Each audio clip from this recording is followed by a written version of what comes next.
मिथिलांचल का प्रसिद्ध ortho and spine centre, जहां हड्डी एवं नस के इलाज के साथ कूल्हे और जोड़ का होता है रिप्लेसमेंट, वो भी आधुनिक मशीनों के साथ। अब जीवन से निराश होने की जरूरत नहीं। मात्र 1 घंटे में सफल ऑपरेशन के साथ आप चलना फिरना और दैनिक काम कर सकते हैं। तो अवश्य मिले doctor Amit Kumar, orthopaedic surgeon, consultant orthopaedic surgeon Paras और वरिष्ठ रेजिडेंट हड्डी रोग विभाग DMCH। दुर्घटना से घायल हाथ, पांव और शरीर के घायल अंग का सफल ऑपरेशन के लिए मिले डॉक्टर अमित कुमार, ग्रामीण बैंक के बगल में अललपट्टी चौक, दरभंगा। नमस्कार, बिहार मिथिलांचल में आपका स्वागत है। मैं मनोज। दरभंगा की राजनीति अब 2024 को लेकर के अब जनता भी अब इसको एक्सेप्ट करने लगी है कि 2024 में आखिर होगा क्या। विपक्ष जो हंगामा कर रहे हैं, चाहे राहुल गांधी मुद्दे पर या फिर नरेंद्र मोदी का जो लगातार बढ़ रहा है, कई राज्यों में बढ़ रहा है, जनता के बीच बढ़ रहा है, उसको लेकर क्या होगा। लेकिन हम बता 2024 में दरभंगा का क्या होगा। दरभंगा के सांसद गोपाल जी ठाकुर हमारे साथ हैं और हम बता दें लगातार ये क्षेत्र भ्रमण कर रहे हैं। एक चीज आप विगत 4 वर्षों में क्या पा रहे हैं, क्या जनता का मूड ये है, पहले की अपेक्षा कहा जाए पहले अपेक्षा कुछ कम होता है, तो कैसे क्या लग रहा है। सबसे पहले तो आपको हम धन्यवाद दें मनोज जी, जो आपने जो परिश्रम कर रहे हैं और जो जनता की मूल भावना को आप हर जगह जाकर के और जो दिखाने का काम करते हैं, और राज्य की सरकार हो या केंद्र की सरकार हो, आप अपने माध्यम से उसको लगातार जगाने की काम कर रहे हैं। इसके लिए आपको बहुत बहुत धन्यवाद। जहां तक सवाल है इस 4 साल जो अभी होने जा रहा है हम लोगों का, उसमें स्पष्ट रूप से आप जान लें, जो भारत की सरकार इस दरभंगा के धरती पर जो काम किया है वो अद्वितीय है। आज उड़ान स्कीम के तहत दरभंगा एयरपोर्ट 17 में शामिल किया गया और 18 में इसका शिलान्यास राज्य और केंद्र दोनों सरकार मिलकर के करने का काम किया। तब हम सांसद नहीं थे और फिर जब हम सांसद बने तो दरभंगा एयरपोर्ट कैसे चालू हो उस दिशा में हमने काम शुरू किया और इसका टर्मिनल बिल्डिंग 150 कैपेसिटी का बना। तो जड़ से लेकर के और उसको फाइनल तक हम उसमें लगे रहे और वहीं जो रनवे का काम हुआ वो निश्चित रूप से अभी तक 2 ही परत रनवे मेरे जैसे सक्रिय सांसद के बावजूद 2 परत का अभी तक काम हुआ है। 2 परत उसमें काम बचा हुआ है, जिसके लिए हम वहां के अभिकर्ता को ब्लैक लिस्टेड भी कराने का प्रयास किया, लेकिन फिर उनको मौका कुछ दिया गया है तो रनवे का काम हो रहा है। और फिर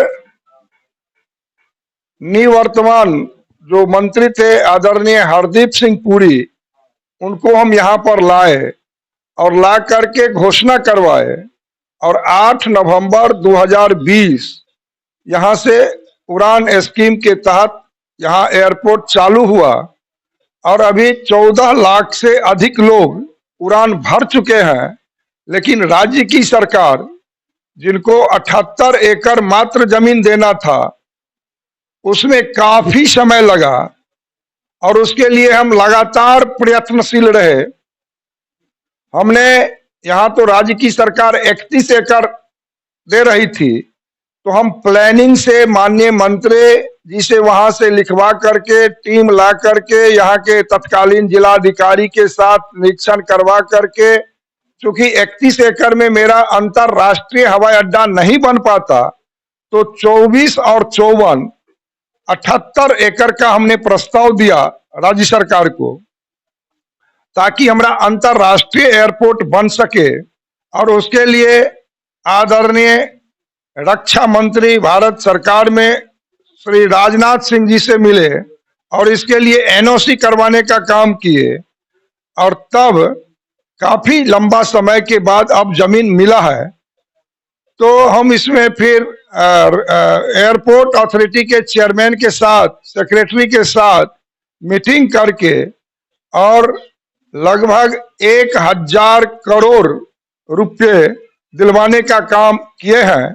अब समय तो उसमें लगेगा, 9 महीना काम होगा। अब क्या काम होगा? 9 महीना उसमें समय लगेगा।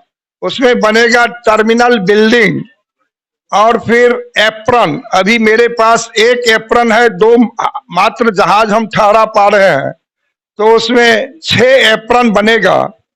और फिर उसमें अधिकारियों के रहने का आवास, बाउंड्री वगैरह जो काम है वो सारा बनेगा, उसमें समय लगेगा। और फिर हमने कहा है जो यहाँ पर जो जंगली जानवर से घिरा है एयरपोर्ट, वो हटाना चाहिए जंगली जानवर को। उसमें राज्य सरकार को हटवाना है, उसमें भी काफी समय लगा है, तो उसमें भी हम लगे हुए हैं। और फिर वहां पर 2.4 एकड़, इस सब में समय जो लगेगा साल 9 महीना, तो उसके चलते फिर हम आदरणीय राजनाथ सिंह जी जो रक्षा मंत्री हैं उनसे 2.4 एकड़ जमीन लेने का काम किया है। और 36 करोड़ की लागत से फिर टर्मिनल बिल्डिंग का निर्माण का काम हमने प्रारंभ करवाया है वहां पर, तो वो भी काम मेरा चल रहा है।